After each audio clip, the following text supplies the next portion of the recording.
Hello, नमस्कार। आप पढ़ रहे हैं बाल विकास की हमारी सीरीज चल रही है। यहाँ पर हम देख रहे हैं एमपी टेट के लिए एमपी टेट का जो पेपर है आपका होने वाला है, सी टेट का भी और अन्य टेट के लिए।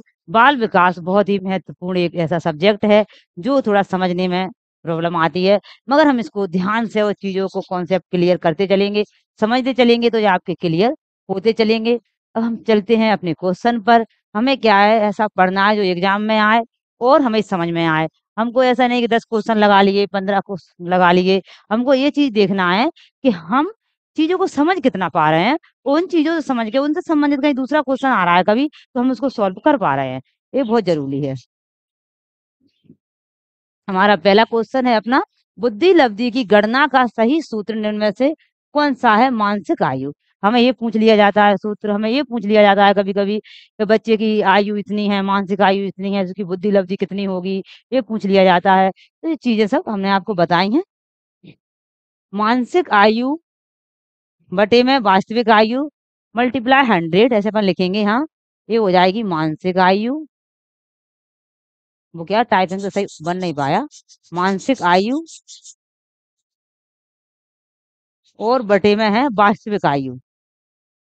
क्या है? वास्तविक आयु और मल्टीप्लाई 100। ये होता है, ये क्या होता है, ये सूत्र होता है जो आपका, ये होता है बुद्धि लब्धि के लिए। ये क्या होता है? बुद्धि लब्धि के लिए। तो इसका ऑप्शन ए राइट है। पहले आपको लिखना पड़ेगा कि बच्चा हमारा कितने साल का है? 10 साल का है और 13 साल के बराबर सोच रहा है। तुम्हारा बच्चा 10 साल का है, 10 साल का बच्चा है तो नीचे वास्तविक आयु हो जाएगी। सोच कितने, मतलब बच्चा जो कार्य है तो सोच पा रहा है, संज्ञान ले पा रहा है, तर्क कर पा रहा है, तो वह 13 साल के बच्चे के बराबर कर पा रहा है। तो मैं जो उसकी मानसिक आयु तो यहाँ हो जाएगी 13 साल। 100 ऐसे हम निकाल लेते हैं। 0 से 0 गई, इसका इसका 13 और 10 का हो जाएगा मल्टीप्लाई, तो आपके आ जाएंगे 130। तो जो बच्चे का आईक्यू है वो कितना आ जाएगा? 130। और 130 प्रतिभाशाली बालक में बच्चे का आईक्यू आता है। तो जी रहा, और जी रहा आपका ए ऑप्शन आपका राइट रहा। फिर ऐसे तो वास्तविक आयु बटे मानसिक आयु, फिर वास्तविक आयु 100 डबल कर दिया, मानसिक आयु वास्तविक आयु, ऐसे ये रॉन्ग है। ये ऑप्शन आपका राइट है, ये हमने यहाँ लिख के आपको बता दिया है। नेक्स्ट क्वेश्चन पर चलेंगे। नेक्स्ट क्वेश्चन है हमारा, बुद्धि के तरल क्रिस्टलीय प्रतिमान के प्रतिपादक कौन है? बुद्धि के तरल क्रिस्टलीय, बुद्धि के तरल क्रिस्टलीय, इसका राइट ऑप्शन आपका है केटल। कहीं और नहीं जाएंगे, केटल है। केटल ने, याद रहेगा आपको, केटल ने दो बुद्धि के प्रकार दिए हैं। एक बुद्धि का प्रकार दिया है उन्हें सरल और एक दिया है कठिन। एक दिया है सरल, सरल नहीं सॉरी तरल, तरल ये हो गया ऐसा, तरल। एक तरल दिया है उन्हें, किसने? केटल ने। एक तो दिया है तरल, और एक बुद्धि का प्रकार तरल है और दूसरा बुद्धि का प्रकार कैसा है उनका? दूसरा बुद्धि का प्रकार है उनका ठोस। कैसा है? ठोस। दो बुद्धि के प्रकार दिए हैं। यह केटल ने, कभी भी याद, आज तरल आया है कल ठोस आ जाए तो आपको ध्यान रहेगा कि किसने दिए हैं? केटल ने। और केटल ने क्या कहा, जो तरल बुद्धि है, कभी कभी ये आ जाता है, उसके बारे में बता देते हैं, पूछ लेते हैं कि तरल बुद्धि है कि ठोस बुद्धि है। तो तरल बुद्धि है वो वाली बुद्धि है कि इसमें हम तर्क करते हैं, चिंतन करते हैं, संज्ञान लेते हैं, इन चीजों को सोच कर अपनी समस्या का समाधान करते हैं। कैसे कोई समस्या आ गई अचानक तो हम उसको, उसका समाधान कर सकें, वह होती है तरल बुद्धि।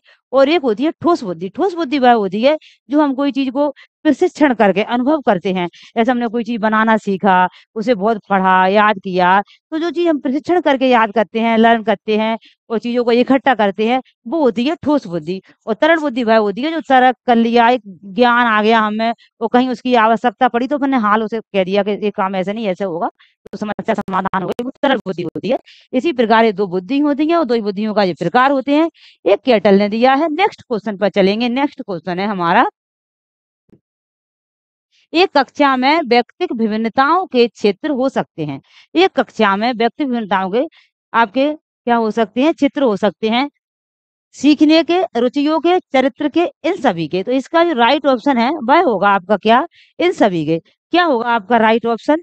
इन सभी के। इन सभी में क्या दिया गया है कि जो इनके वो हैं व्यक्तिगत विभिन्नता होगी। व्यक्तिगत विभिन्नता बच्चे में कहाँ-कहाँ से हो सकती है? बच्चे में व्यक्ति होना उसके संज्ञान से हो सकती है, उसकी शारीरिक हो सकती है, उसकी सामाजिक हो सकती है, कोई समाज संस्कृति अलग है, उसका व्यक्ति मतलब उसका शारीरिक ढंग-डोल अलग है, उसका संज्ञान अलग है, दिमाग अलग है। तो व्यक्ति भिन्नता हर हर अलग क्षेत्र कोई क्षेत्र से एरिया से या हर प्रकार से सामाजिक और सीखने से, रुचि से, चरित्र से सभी प्रकार से इन सभी से हमारी व्यक्ति भिन्नता हो सकती है। डी ऑप्शन इसका राइट है। नेक्स्ट क्वेश्चन पर चलेंगे। विद्यार्थियों की अभिवृत्तियों में परिवर्तन के लिए निम्न में से किस विधि का प्रयोग अध्यापक को नहीं करना चाहिए? क्या पूछा है हमसे? क्या पूछ रहा है एग्जामिनर कि विद्यार्थियों की अभिवृत्तियों में परिवर्तन के लिए निम्न में से किस विधि का प्रयोग अध्यापक को नहीं करना चाहिए? विद्यार्थियों की अभिवृत्ति होती है, अभिवृत्ति मतलब मोटिवेट करने के लिए, बच्चों को सोचने समझने के लिए ऐसा कौन सा एक ऑप्शन है जो हमें नहीं करना चाहिए? दबाव से किसी बात या विचार के लिए राजी करना। आप देखेंगे पहला ही गलत लग रहा है मगर पेडागोजी में पूरे क्वेश्चन पढ़ के या बाल विकास में तब पता चलता है पूरे ऑप्शन पढ़ के। संदेश के साथ सहचार स्थापित करना, किसी विचार को दोहराना अथवा दृढ़ता पूर्वक व्यवहार, किसी प्रशंसनीय व्यक्ति के द्वारा समर्थन एवं स्वीकृति। कोई ऐसा प्रशंसनीय व्यक्ति है जिसे हम अपना आदर्श मानते हैं, हमारे सर हैं, हमारे पेरेंट्स हैं, हमारे गुरुजी हैं, उनको हम अपना आदर्श मानते हैं और वो हमको समर्थन स्वीकृत करते हैं, हमें समर्थन देते हैं कि नहीं आप कर सकते हो बेटा, ये कार्य बहुत अच्छा है आप करो। किसी विचार को दोहराना अथवा दृढ़ता पूर्वक व्यवहार, किसी विचार को हम दोहराते हैं और उसे दृढ़ करके अपने अंदर उतारते हैं। महान पुरुषों के जो विचार है तो कहते हैं ना कि पूजा मूर्ति पूजे से कुछ नहीं होता, किसी के घर में पूजा करने से, नाम रटने से, उनका आराधना करने से कुछ नहीं होता। उनकी जो अच्छाइयाँ हैं, जो भी महान पुरुष को आप मानते हो अपना आदर्श, उनकी जो अच्छाइयाँ हैं, उनको क्या करना है, उन विचारों को दोहराना है और दृढ़ता पूर्वक अपने व्यवहार में लाना है, तो ये अच्छा है। संदेश के साथ सहचार स्थापित करना, संदेश के साथ सहचार स्थापित करना, कोई भी हमें संदेश मिला है उसके साथ हमें समझौता करना है, वो भी सही है। मगर दबाव से किसी बात या विचार के लिए राजी कराना, ऐसे मार कूटना, ये बात गलत है, यही हमसे पूछा था, इसमें से गलत कौन सा है? ये ऑप्शन आपका राइट है। नेक्स्ट क्वेश्चन पर चलेंगे। नेक्स्ट क्वेश्चन है हमारा अभिवृत्ति। वही अभिवृत्ति अभी आया था। अभिवृत्ति का क्या मीन्स होगा कि मोटिवेट करना, अच्छा करना, इससे बच्चा कुछ कर सके, वही अभिवृत्ति। अभिवृत्ति पूछा, इसमें से अभिवृत्ति कौन सा ऐसा ऑप्शन है जो अभिवृत्ति से संबंधित है? अभिवृत्ति एक भावात्मक प्रवृत्ति जो अनुभव के द्वारा संगठित होकर किसी मनोवैज्ञानिक वस्तु के प्रति पसंदीय या नापसंदगी के रूप में प्रतिक्रिया करती है। एक भावात्मक प्रवृत्ति जो अनुभव के द्वारा संगठित होकर किसी मनोवैज्ञानिक वस्तु के प्रति पसंदगी या नापसंदगी के रूप में प्रतिक्रिया करती है। दूसरा हमारा है एक ऐसी विशेषता जो व्यक्ति की योग्यताओं को परिचय जिसे किसी प्रदत्त क्षेत्र में विशिष्ट प्रशिक्षण ज्ञान अथवा कौशल से सीखा जा सकता है। व्यक्ति की बीजभूत क्षमता जो कि विशिष्ट प्रकार की होती है। उपयुक्त में से कोई नहीं। हमें पूछा अभिवृत्ति क्या होगा, एक तो हमारा यही कट हो गया कि इनमें से कोई नहीं, कोई तो होगा, ये तो कट है। जो ऑप्शन आपको गलत लगे उसे कट कर दो, क्योंकि आसान हो जाता है फिर तीन ऑप्शन को जानना। व्यक्ति की बीजभूत क्षमता जो विशिष्ट प्रकार से होती है, इससे अभिवृत्ति नहीं आती है। ये हमारे अंदर वो अहम होता है, जो दबी हुई इच्छा होती है, जो हमारी पूर्वजों की इच्छा होती है। क्वेश्चन आ जाता है कभी कभी, आपकी दबी हुई इच्छा, आपकी पूर्वजों की इच्छा, वो कौन सी इच्छा होती है? वह इच्छा हमारे अंदर ईदम होता है। सॉरी, अहम तो हम जो कमाते हैं, जो अपने तर्क करके जो चीजें बनते हैं, वो अहम होता है, वो होता है ईदम। तो ईदम वाला तो हमारे अंदर, जो तो अभिवृत्ति में आएगा नहीं, अभिवृत्ति में तो वो चीजें आएंगी जिससे हम कुछ अच्छा, कुछ नया कर सकते हैं, कुछ सोच सकते हैं। सी भी गलत हो गया। अब कंपटीशन है बी और ए में। एक ऐसी विशेषता जो व्यक्ति की योग्यता का परिचायक जिसे किसी प्रदत्त क्षेत्र में विशिष्ट प्रशिक्षण ज्ञान अथवा कौशल से सीखा जा सकता है। एक भावात्मक प्रवृत्ति जो अनुभव के द्वारा संगठित होकर किसी मनोवैज्ञानिक वस्तु के प्रति पसंदगी या नापसंदगी के रूप में प्रतिक्रिया करती हो। यहाँ एक ऐसी विशेषता बताइए, एक विशेषता के बारे में बताइए। तो एक ऐसी विशेषता जिसे आप योग्यता है, आप कर रहे हो, उससे क्या सीख रहे हो? किसी प्रशिक्षण लिया आपने प्रशिक्षण लिया कि मैं एक लाइट बनाना सीख गया, या मैं कोई कंप्यूटर का एक पुर्जा बनाना सीख गया, तो आपने प्रशिक्षण किया, ज्ञान किया, कौशल से सीखा जा सकता है। एक भावात्मक प्रवृत्ति जो ये क्या कर रही है, एक भावात्मक प्रवृत्ति है। यहाँ पर अभिवृत्ति क्या होती है, आपने अभी जो क्वेश्चन समझे उनसे भी आपने समझा कि अभिवृत्ति क्या है। अभिवृत्ति एक ऐसी चीज़ है जिससे हमें मोटिवेशन है, एक मोटिवेट मिल रहा है। हम उससे बहुत सी चीज़ें कार्य कर सकते हैं। मतलब जैसे आदमी को मोटिवेट हो गया, उसमें खुद में ज्ञान आ गया, वो अपनी नापसंद, पसंद देखने लगा, समझने लगा चीज़ों को, क्या सही है, क्या गलत है, तो वो हर जगह अपना कार्य कर सकता है। कोई एक जगह प्रशिक्षण लेकर एक कार्य नहीं कर सकता। इसलिए ये ऑप्शन आपका राइट है। ऐसा आपको पता चल जाएगा, तो इन चीज़ों को आपको बाद में कभी अभिवृत्ति संबंधित क्वेश्चन आएगा, तो आप इसे बता सकते हो। ये ऑप्शन आपका राइट था। बी राइट क्यों नहीं था कि उसमें एक ही चीज़ पर पर्टिकुलर वो जोर दे रहे थे। एक चीज़ तो ये थॉर्नडाइक का भूल का सिद्धांत, अभ्यास का सिद्धांत, त्रुटि का सिद्धांत, वहाँ पर ये चीज़ आती है, अभिवृत्ति में नहीं आती है। शिक्षार्थियों में बहुत विभिन्नताएँ होती हैं। इनसे किनके लिए शिक्षक को संवेदनशील होने की आवश्यकता है। संज्ञानात्मक क्षमता और सीखने के स्तरों पर आधारित भिन्नताएँ। अभी बताया बच्चों में क्या होती है, बच्चों में संज्ञानात्मक भिन्नताएँ होती हैं, बच्चों में शारीरिक भिन्नताएँ, हर प्रकार की भिन्नताएँ होती हैं बच्चे में।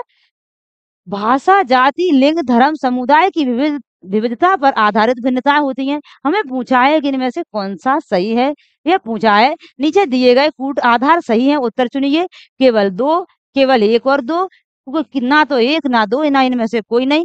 आपको लग रहा होगा यहाँ विभिन्नताओं की बात की है, तो विभिन्नताएँ हमारी भाषा, जाति, लिंग, धर्म, समुदाय, शारीरिक, मानसिकता, सब प्रकार से भिन्नताएँ हो सकती हैं।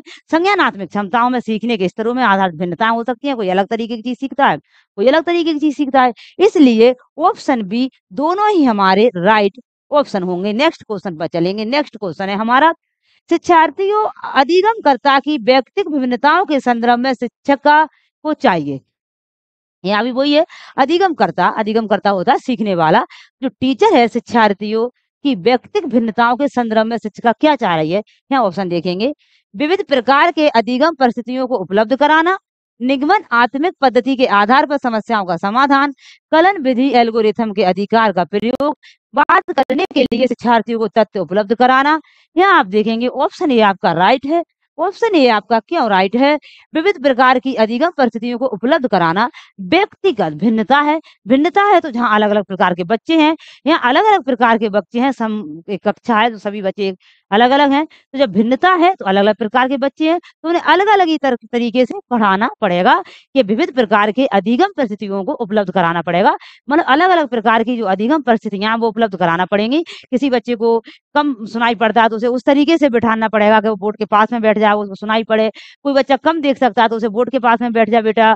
कोई बच्चा ऐसे वंचित क्षेत्र से आया है तो उसे पढ़ने लिखने में प्रॉब्लम आ रही है, तो उसके लिए पहले छोटी-छोटी चीज़ें पढ़ाना पड़ेंगी उसको। कोई बच्चा इतना समझदार है कि उसका पढ़ाई का कहीं उसे थोड़ा-थोड़ा देंगे तो वो बोर होगा बैठा-बैठा, तो उसे वो हिसाब की पढ़ाई देना पड़ेगा, वो हिसाब का कार्य देना पड़ेगा। इसीलिए विविध प्रकार के बच्चे हैं तो विविध प्रकार की शिक्षा उपलब्ध कराना पड़ेगी। इसलिए ऑप्शन ए राइट हुआ आपका।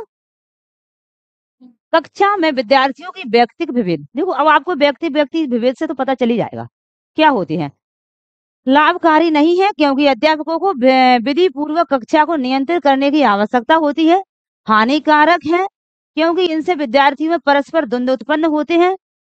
अनुपयुक्त है क्योंकि वे सर्वाधिक मंद विद्यार्थियों को पाठचर्या स्थानांतरण की गति को कम करते हैं। लाभकारी है क्योंकि ये विद्यार्थियों की संज्ञानात्मक संरचनाओं को खोजने में अध्यापकों को परिवर्तित करते हैं।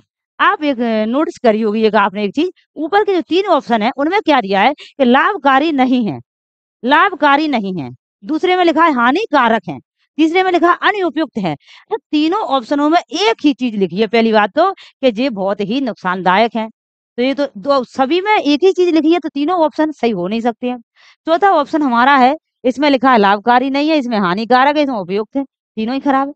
यहाँ लिखा है लाभकारी है क्योंकि ये विद्यार्थियों की संज्ञान आत्मिक संरचनाओं, संज्ञानात्मक क्या होता है, संज्ञानात्मकता प्याजी ने दिया है, बहुत बड़ा चैप्टर है कि बच्चा तर्क करता है, बच्चा चिंतन करता है, बच्चा अपनी समस्याओं का समाधान करता है, बच्चा बिगाड़ता है, बनाता है, खुद सीखता है, प्रोजेक्ट विधि है, संज्ञानात्मकता आती है उसमें, इस प्रकार बच्चा सीखता है। संज्ञानात्मकता संरचनाओं को खोजने में अध्यापकों को प्रवृत्त करते हैं। अध्यापक और प्रवृत्त होते हैं, सीखते हैं अध्यापक कि कुछ चीजों को कैसे सीखें, कैसे खोजें, क्योंकि अलग-अलग प्रकार के बच्चे आ रहे हैं, वो अपना अलग-अलग प्रकार से दिमाग लगा रहे हैं, तो जो टीचर को लाभकारी है और बच्चे भी एक दूसरे से सीखते हैं। डी ऑप्शन आपका राइट है। नेक्स्ट क्वेश्चन पर चलेंगे। नेक्स्ट क्वेश्चन है हमारा, पढ़ते रहें और ऐसे ही अपनी तैयारी को मजबूत बनाएं।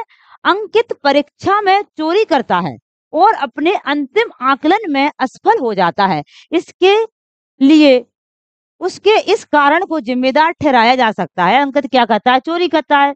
और क्या करता है कि नकल सही नहीं कर पाता, इस कारण वह असफल भी हो जाता है। तो क्या कर रहा है? माता पिता की सहभागिता का अभाव है, मंद पठन की अवधारणा, आत्म सम्मान की कमी, दूसरों पर निर्भर। एक बात तो है, चोरी करता है वो आत्मसम्मान की तो उसमें कमी ही है। आत्मसम्मान जिसमें होगा वो कभी चोरी नहीं करेगा, क्योंकि उसे लगेगा कि कहीं पता चल गया मेरा, ये किसी ने देख लिया तो मुझे सब बुरा कहेंगे और उसे आत्मसम्मान को ठेस पहुंचेगी। मगर दूसरी बात है कि वो फेल क्यों हुआ, यहाँ मोस्ट बात है। यहाँ ये अकेला होता है कि उसने चोरी की तो आत्मसम्मान की कमी है उसमें, इसलिए उसने चोरी की। मगर यहाँ है कि वो फेल हो, असफल ही हो गया। असफल क्यों हो गया? कि जीवन में जब हम दूसरे पर निर्भर होते हैं, तो हमारा पास फेल का कोई पता नहीं चलता। कभी पास भी हो सकते हैं और कभी फेल हो सकती है। जीवन में कुछ बनना है तो सेम ही खुद पर विश्वास होना चाहिए, दूसरों पर निर्भरता नहीं होना चाहिए। राइट ऑप्शन डी है, दूसरों पर निर्भर था इसलिए फेल हो गया। नेक्स्ट क्वेश्चन पर चलते हैं। नेक्स्ट क्वेश्चन है हमारा, किसी व्यक्ति द्वारा स्वयं के बारे में किए गए नकारात्मक और सकारात्मक मूल्यांकन को किस शब्द ने निरूपित किया है?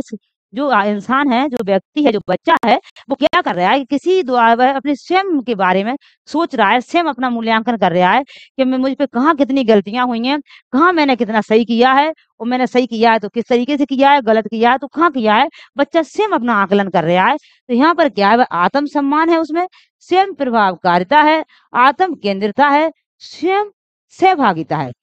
यहाँ क्या हो रहा है कि उसकी स्वयं सहभागिता है, सहभागिता उसकी स्वयं है, स्वयं सोच पा रहा है कि मैंने किस चीजों को क्या कैसा। जब ये आंतरिक एक प्रेरणा है, आंतरिक प्रेरणा और बाहर प्रेरणा हमने आपको पढ़ाई है, वीडियो है उसमें। तो आंतरिक प्रेरणा हमें यही सिखाती है कि हमको स्वयं अपनी गलतियां, अपनी अच्छाइयां निकालना सीख जाते हैं। क्या सही है क्या गलत है हम स्वयं करते हैं, ऐसा नहीं किसी के दिखाने के लिए या किसी बाहर कोई पुरस्कार के लिए या उसके लिए कर रहे हैं, वो ज्यादा समय तक नहीं चलता है। जब हम स्वयं आंतरिक अपने खुद के लिए करते हैं, वो हमारा ज्यादा समय तक चलता है और बहुत आगे जाते हैं, वो अपना जीवन संतुष्टि से जीवन यापन करते हैं और अपने साथ जो लोग हैं उनका जीवन भी सफल बना देते हैं। ऐसे लोग जो लोग खुद अपने बारे में खुद सोचने लगते हैं। एक समावेशी कक्षा में शिक्षक की क्या करना चाहिए? एक समावेशी कक्षा में शिक्षक को क्या करना चाहिए? कि क्या को आ जाएगा ना, वो क्या करना चाहिए? अभी हमने समावेशी भई, विविधताएं भई, व्यक्ति अलग अलग भिन्नताएं भई व्यक्ति में, तो वो पूरा सब एक ही है। क्योंकि जब समावेशी कक्षा होगी तभी तो व्यक्ति भिन्नता होंगी, व्यक्तिगत भिन्नताएं, बच्चे अलग अलग प्रकार के अलग अलग जगह से बच्चे आ रहे हैं, तो सबका एक ही मैटर है पूरा। और आप क्वेश्चन अब समझ गए होंगे इसके बारे में। अशक्त अधिगमकर्ताओं के प्रति दया एवं सहानुभूति का भाव प्रदर्शित करना। एनसीईआरटी में लिखा है, कोई बच्चा विकलांग है, अंधा है, गूंगा है, बहरा है या वंचित फैमिली से आया है, ऐसा बच्चा है, आप उसको सहानुभूति नहीं दिखा सकते कि भाई आप तो अंधे हो, आप तो गूंगे हो, लो बेटा हम लिखेंगे तुम आओ और हम तुम्हें पास करवा दें, तुम्हें चिंता नहीं है कछु करवेगी, तुम तो बढ़िया ऐसे ही रहो, बढ़िया बैठो। आपको उनका सहयोग करना है, सहानुभूति नहीं दिखाना है। जब बच्चों को सहानुभूति दिखाएंगे तो बच्चे को ऐसा लगेगा कि मैं कमजोर हूँ इसलिए मुझे सहानुभूति दिखाया जा रहा है। उससे ये कहना है कि बेटा तुम भी कुछ कर सकते हो। हर बच्चे में एक खासियत होती है, आप में भी एक खासियत है कुछ ना कुछ, और आप अपना कुछ कर सकते हो, आप एक अपने लिए मोस्ट हो। तो हमें जो ऑप्शन आप गलत सही नहीं कर देना, क्योंकि ये गलत है, एनसीईआरटी में से गलत बताया है। बच्चों को अपाहिज बच्चा, मंद बुद्धि बच्चा आदि के रूप में वर्गीकृत करना, यह भी गलत है। ऐसा ही है वो भी कि हम किसी बच्चे को ऐसे वो नहीं कर सकते हैं, अपाहिज बच्चा, मंद बच्चा या मंद बुद्धि बच्चा आदि के रूप में वर्गीकृत। ऐसे किसी को वर्गीकृत कर दिया है, बेटा अपाहिज बच्चे इधर आ, ए बेटा बात क्या कहते हैं मंद बुद्धि वाले बच्चे इधर आ, ऐसे नहीं बोल सकते जी। अब शब्दों में आएंगे, उससे चिन्हित नहीं करना कि तुम गलत हो, ये गलत होगा। केवल प्रतिभाशाली एवं योग्य बच्चों पर ध्यान देना, ये भी गलत है। छोटे बच्चे क्या करेंगे? यह विश्वास करना चाहिए कि प्रत्येक बच्चे में अपनी योग्यता एवं शक्ति के अनुसार सीखने की क्षमता होती है। डी ऑप्शन आपका राइट है। यह विश्वास करना चाहिए कि प्रत्येक बच्चे में एक अपनी योग्यता एवं शक्ति के अनुसार सीखने की क्षमता होती है। वह सीख सकता है, वह किसी से कम नहीं है। उसे ऐसा महसूस ना कराएं कि तुम सबसे अलग हो, तुम कम हो या तुम नहीं कर सकते हो। डी ऑप्शन आपका राइट होगा।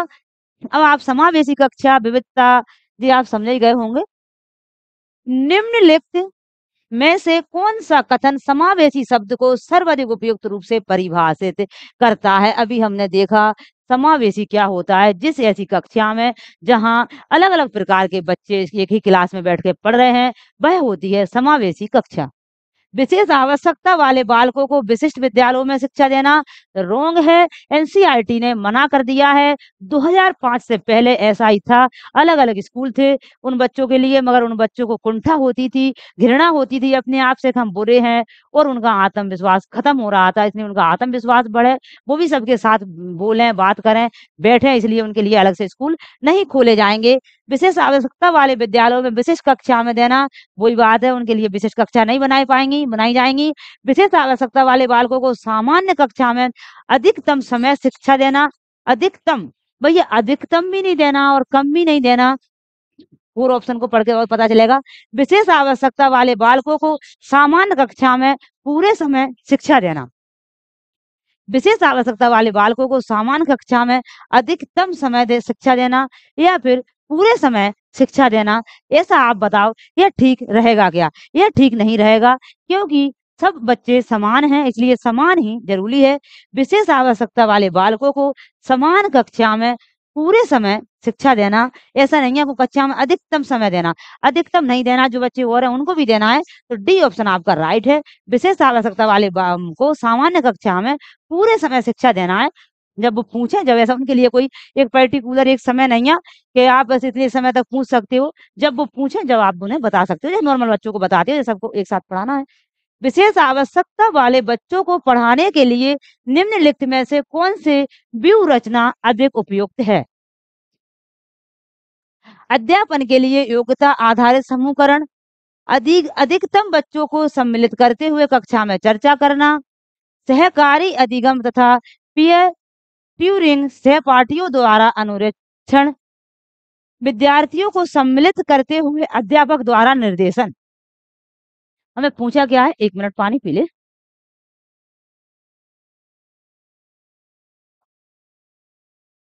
पूछा क्या गया हमको, तो विशेष आवश्यकता वाले बच्चों को पढ़ाने के लिए क्या सही रहेगा?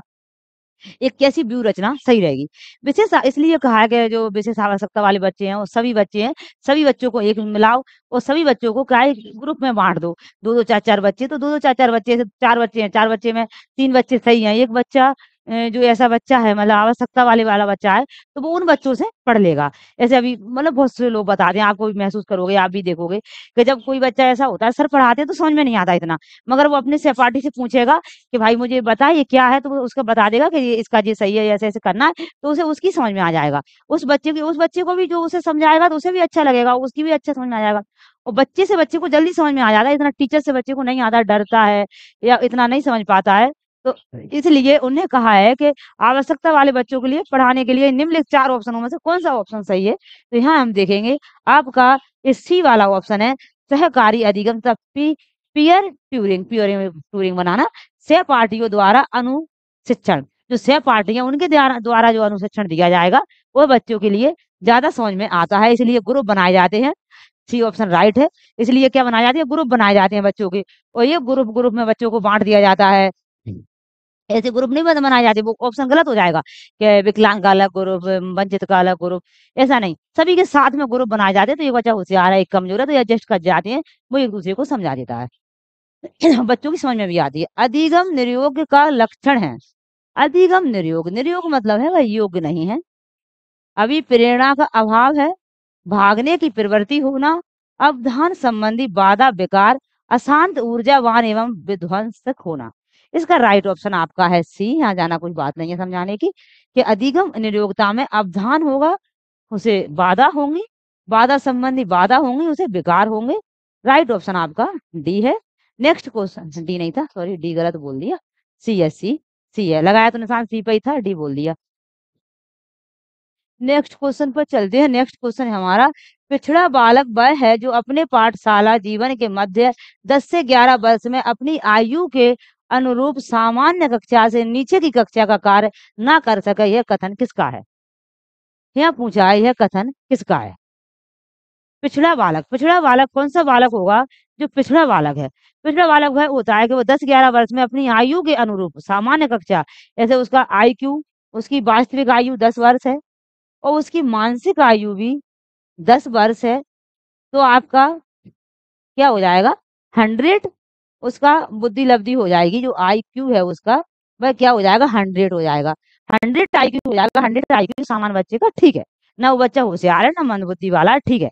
मगर यहाँ पूछा है कि क्या कर रहा है बच्चा, 10-11 वर्ष का हो गया, अपनी आयु के अनुरूप सामान्य कक्षा से नीचे की कक्षा, वो 10 साल का है और वो 10 साल में 5वीं क्लास में है, और उसे कोई तीसरी क्लास का बच्चा आ गया और तीसरी क्लास के बच्चे का वो कार्य नहीं कर पा रहा है, चौथी क्लास के बच्चे का कार्य नहीं कर पा रहा, तो ऐसा बच्चा क्या होगा, यह बच्चा नीची कक्षा का कार्य जब नहीं कर पाता है तो बच्चा मतलब यही मानेंगे कि वह मंद सामान्य बच्चा नहीं है, वह थोड़ा मंदबुद्धि बच्चा है। तो यहाँ क्या कहा गया है, इनका जो किसने कहा है ये कहा है सिल्बर्ट ने।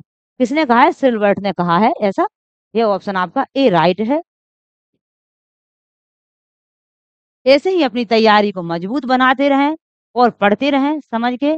जब भी पेपर आएगा आपका पेपर बहुत अच्छी तरह से कॉन्सेप्ट क्लियर हो जाएँगे और आपको पेपर सॉल्व करने में कोई प्रॉब्लम नहीं होगी। फिर मिलेंगे आपको नेक्स्ट वीडियो में।